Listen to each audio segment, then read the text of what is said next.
عليكم ورحمة الله وبركاته. النهارده يا جماعة معاكم أحمد شويبس.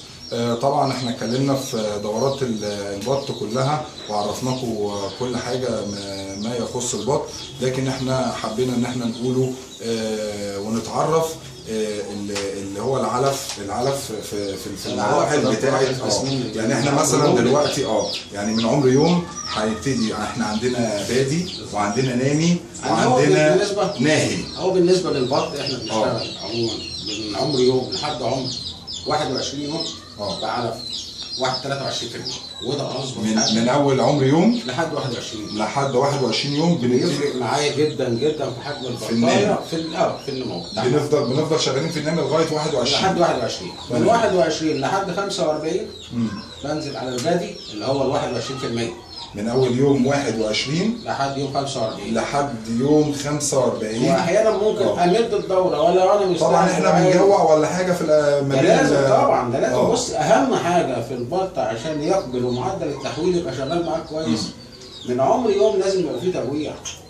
يعني مجرد ما بعد ما استقبلته وحطيت الميه والاكل وبتاع، من تاني يوم مع المضادات الحيويه ما بخليش العلف باستمرار. لا انا قصدي عشان ياخد ما بين البادي وما بين النامي. مش بالضروره، لا هي الفرق ما بينهم كده احنا قلنا في حاجه اسمها مضاد سموم احنا بننزله. ايوه وانا بدخل العلف الجديد مع جرعه مضاد السموم. ايوه فبأهل البطايه انها تستقبل وهكذا. تمام. بس بالنسبه للعلف اللي هو 21% يبقى من عمر 21 لحد 45، واحيانا بخليه ل 55 يوم شغال معايا. لغايه من اول 21 لغايه 55 يوم يا جماعه. من 55 ثاني مرحله من 55 لنهايه المرحله بنزل ليه الناهي اللي هو 18%.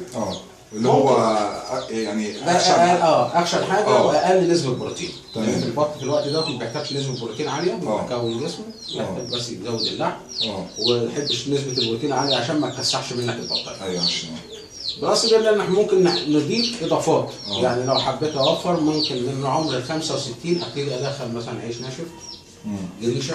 تمام. عندي مثلا علف بديله اقدر ادخلها مع العلف دوت، كالازوله كالمورينجا، اي علف متاح بالنسبه لك اقدر اخفف بيه تكلفه العلف بالنسبه لي وازوده بالنسبه للبط، وبيعمل معدل تحويل حلو جدا.